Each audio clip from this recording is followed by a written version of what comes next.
Healing as corrected perception. The look of surprise on my dog's face. I said before that the Holy Spirit is the answer. He is the answer to everything because he knows what the answer to everything is. The ego does not know what a real question is, although it asks an endless number. Yet you can learn this as you learn to question the value of the ego, and thus establish your ability to evaluate its questions. When the ego tempts you to sickness, do not ask the Holy Spirit to heal the body. This would merely be to accept the ego's belief that the body is the proper aim of healing. Ask rather that the Holy Spirit teach you the right perception of the body, for perception alone can be distorted. Only right perception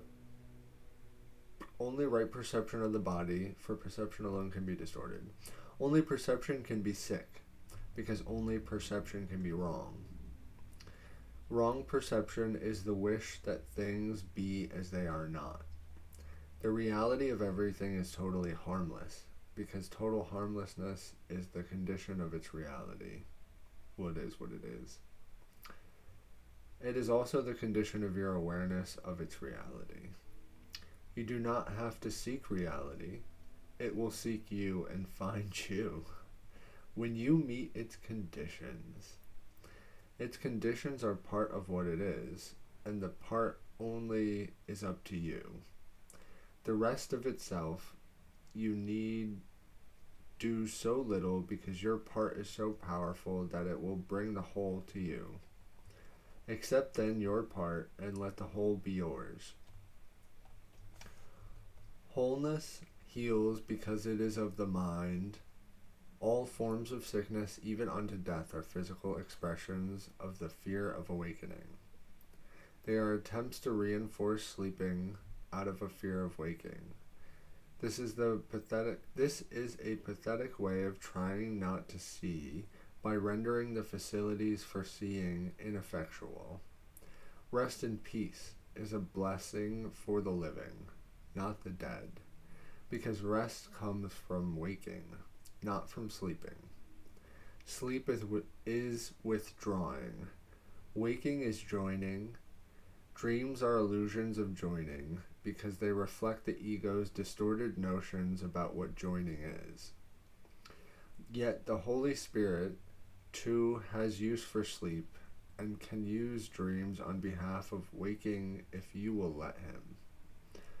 How you wake is the sign of how you used sleep. To whom did you give it? Under which teacher did you place it? Whenever you wake dispiritedly, it was not given to the Holy Spirit. Only when you awaken joyously have you utilized sleep according to its purpose. You can indeed be drugged by sleep if you have misused it on behalf of sickness. Sleep is no more a form of death than death is a form of unconsciousness. Complete unconsciousness is impossible. You can rest in peace only because you are awake. Healing is release from the fear of waking and substitution of the decision to wake. The decision to wake is the reflection of the will to love, since all healing involves replacing fear with love. The Holy Spirit cannot distinguish among degrees of error, for if he taught that one form of sickness is more serious than another, he would be teaching that one error can be more real than another. His function is to distinguish only between the false and the true, replacing the false with the true. The ego, which always wants to weaken the mind, tries to separate it from the body in an attempt to destroy it.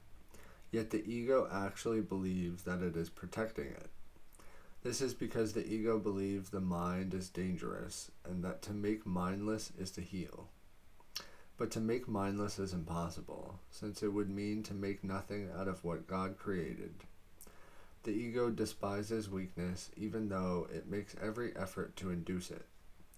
The ego wants only what it hates. To the ego, this is perfectly sensible. Believing in the power of attack, the ego wants attack.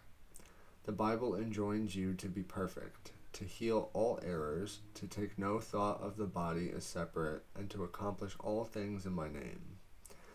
This is not my name alone, for ours is a shared identification. The name of God's Son is one, and you are enjoined to do the works of love because we share this oneness. Our minds are whole because they are one. If you are sick, you are withdrawing from me. Yet you cannot withdraw from me alone. You can only withdraw from yourself in me. You have surely begun to realize that this is a very practical course and one that means exactly what it says. I would not ask you to do things you cannot do, and it is impossible that I could do things you cannot do.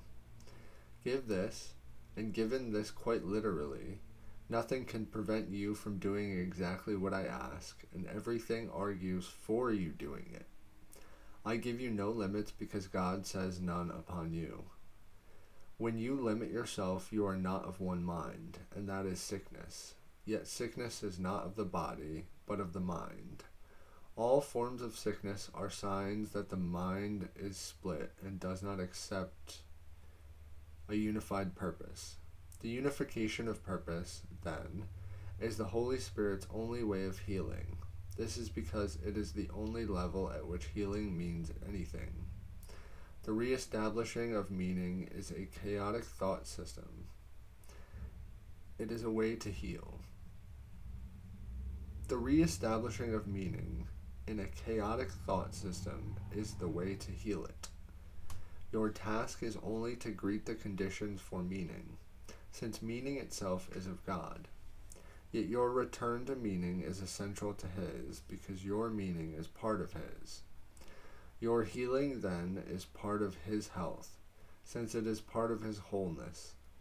He cannot lose this, but you cannot know it. Yet it is still His will for you, and His will must stand forever in all things, as it was meant to do.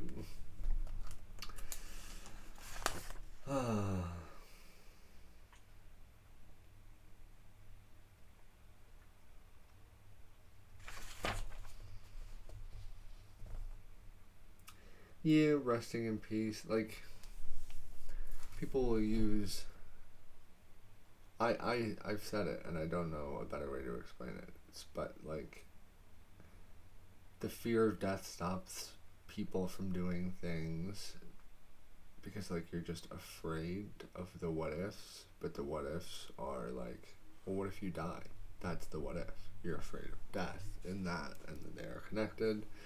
And so, like, you not doing anything is just you afraid that, like, well, one day it's going to go back to that. And maybe that to myself, and I say that to myself. I know people say it.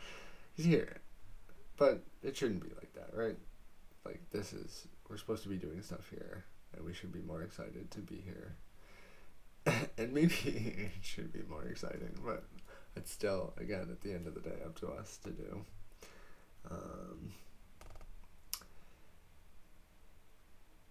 And then, yeah, using sleep is an interesting concept, too, because, like, I mean, it makes sense.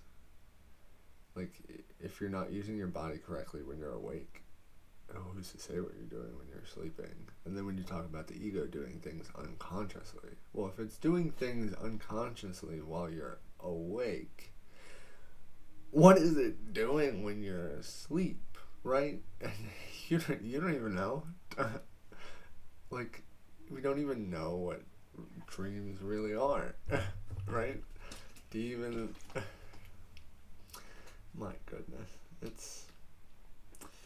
Yeah.